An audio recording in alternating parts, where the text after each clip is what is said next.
What's going on, everybody? Grady here for another video, and today I'm here with this, the E60 M5. Let's dive into some of the unique features about this vehicle, and then we'll go for a drive. Let's go over some of the unique features about the M5.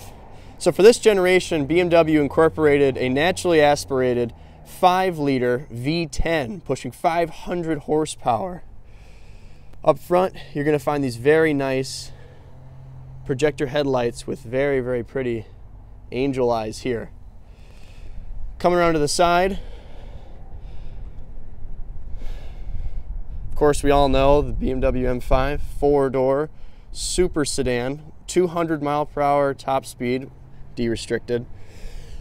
Out back, you're going to find very lovely quad-tip exhaust, which is a way to differentiate the M5 from other BMW models. And as I mentioned, that naturally aspirated V10 is an iconic motor going through an SMG transmission. And although these may be things we can talk to you outside the car, why don't we climb on inside and go for a drive. Setting off in the 2008 BMW M5.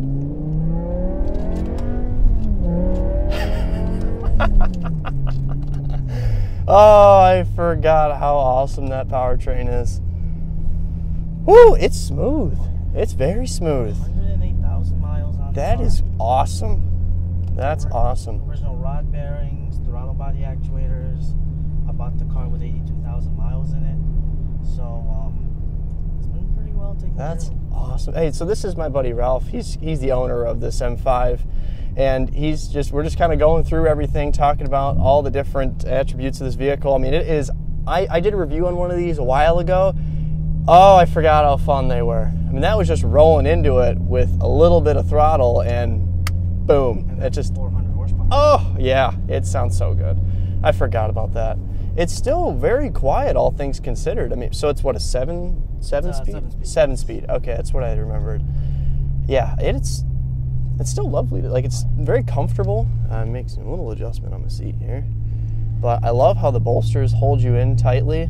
Oh, it's just awesome. It is just so nice. But sitting here idling, I mean, the only really loud thing is the fan. The motor is nice and quiet. It's nice and comfortable in here. I mean, visibility is really nice. I love all the little accents, like the wood trim, and this steering wheel is great. Actually, it's funny how paddles are getting smaller and dinkier, and these are actually pretty nice, all things considered. Yeah, it's awesome. All right, so we're gonna go find a lovely back road in an undisclosed location near Mexico, and we will be sure to let you know how it goes.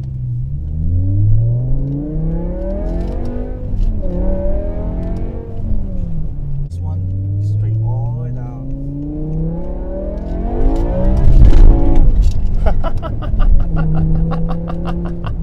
Oh yeah, baby!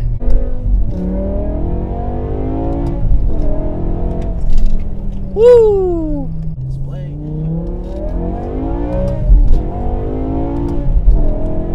Coming into the first turn. Oh, there's the bolster. That's awesome. That bolster is so cool. Oh man, yeah, you're right. I will say, I mean, this is not a nice, like a very smooth road, maybe for Michigan standards, but it still rides nice. I know I'm no race car driver, but oh, that sounds so good. Oh, that sounds so good. That was awesome. Wow, that is amazing how much different that M mode is versus a normal. What type of tires do you run on this thing? So these currently, they're I forgot what brand. I had to get them. I had to grab a new set because my Michelin's were just shot. They were just done. Yeah, these are still performance tires. They're just like, I think they're like general. Okay. Slightly less. Yeah. Performance tire. It does have a bigger wheel. It's 20 yes, versus 19. I know. I did notice that. So it's hooking and traction. It's not really the best thing in the lower Sure, layers. but it looks good. as you can see with the second gear spin. I was gonna say, that was pretty lively. Oh yeah. It's controllable though. I remember that when I drove it the one a few years ago, how it, even though yes, it can kind of get going. And I did I did drive it on like a 90-degree day with Pilot Super Sports. And it's I think 37-degree day. Yeah. So you keep going or going straight. keep going straight. God, that is amazing how much different the M mode is for a acceleration. It is like, I know you guys can't really see that when being in the car here, but like, wow, that was cool. That was very cool. The one thing I love about this car is, given it's a 13-year-old car, yeah, there's a little squeaks, little rattles here and there, but it's not that apparent. Sure. You can cruise on the highway. Yeah, the car's got 100,000 miles on it, and it's still, So, I mean, it feels still very, very well screwed together. Oh, yeah. So now we're here and we take a left. And then we're gonna get on that bridge and take that all the way down. Just be careful, right? People, our fine establishment really likes cars that are very loud. And let's just leave it at that. All right, we'll leave it at that. Surprisingly, though, this car does not get a lot of attention. Yeah, I mean, it's a pretty simple design. It's not loud and in your face. It's back when M series vehicles were subdued. Yeah. And then the people who do know the car Get excited. about it because you don't really see one very often. Oh, that is a great sound. That's intoxicating. How often are you just driving and just going, revving it, downshifting it, accelerating, feeling the engine just, oh, sounds so good.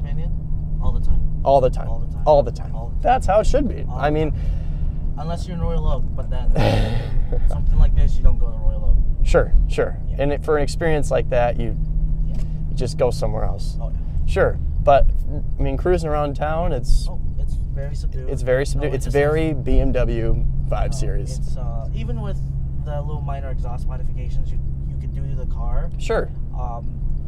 I still have primaries. I have no more secondaries. I still have a resonator, and I just have 2 less mufflers. Roll into it in second. Oh my fucking God.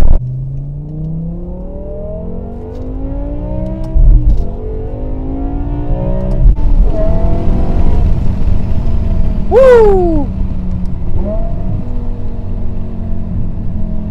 But man, all right, so I know we've been kind of doing a lot of little driving around, chit-chatting, but as a sort of summing up my thoughts of what I really like about this, as I mentioned in my review I did so many years ago that I hope maybe you guys can find at some point, I love how this car is able to give you so many different sensations of just unbelievable speed, but still being controlled, isolated. I mean, this thing is not quiet and it's super easy to drive. It handles really well, and it's sort of the best of both worlds. If you can only have one vehicle, or you can't have your supercar for whatever reason, this is a great alternative. I mean, if you get unbelievable performance, you get great practicality, and some, handsome looks, but nothing loud and obnoxious. So people aren't going to notice you if you don't want to be a part of that scene of, oh, I drive a flashy car. Even though they can be expensive, you can still have a great experience in a really well-rounded package. And get them now because they're going up in prices. Oh, sure. People are noticing. I bought this thing 2 years ago, 82,000 miles, single owner car. It's an individual package car too, with full service records for $14,500. It's crazy. And they were what, 100 grand new? They were basic? 100 grand brand new. Now, crazy. The only ones you can get for $14,000 are ones with like 156,000 miles. I was gonna say. Really on the way out, basically. LCI. You want something like this where, I mean, mine's at 108. You can still see them for sale for 20s. Sure. They're up to 20 now. And I think when people start to realize, like, you know what, I'll put up, people say I'll put up with the maintenance, I'll put up with whatever it needs to, I'll give it the upkeep that it needs because I want that experience. Oh, yeah. And I think that's that's the best of both worlds. I mean, these are phenomenal cars, and anyone that tells you that they're not is missing the mark, because these things are awesome. Or if they had one and they bought a cheap one, there's one. Because you will put yourself in financial debt if you buy a bad one. Sure. Because alone this past winter alone, I think I put about $2,000 into the car. Sure. Alternator, spark plugs and coils. It's not something you buy as a... You're not cross-shopping it with something reliable. Yeah. If you're looking for a Volvo S60R and you're comparing this to a Volvo S60R, you want to buy this because this is $2,000 more than an S60R. Okay. You don't buy this, you buy the S60R. Sure. Sure. You know, if you're someone that's like, oh man, you know what I think? You know, if you were getting like a newer M5, it's like GSF M5. It's like, you know, this just offers a different experience. Oh yeah. Oh yeah. Just a different experience. This car kind of brings out because you remember my 335? Of course. My 335 was stupid. It was something. It was something. It was something. I got in a lot of trouble with that 335. But at the same time, I still always drove aggressively in that 335. Sure. In the M5, I see myself not as driving aggressively, if that makes sense. You can enjoy it while relaxing. Yes. That's good. Yes. It's probably a little easier for you. Yeah. That's awesome. And that's what I love to hear, is owners talking about, you know, why they have the cars they do, what's so special about them, what literally drives them every day. In that regard, though, summing this thing up, as I've said, awesome car, love to drive them. If you guys have any cool, interesting vehicles, be sure to hit me up like Ralph did this morning, because I said, hey, we got a little bit of time, let's make it happen. All right, take care, everybody.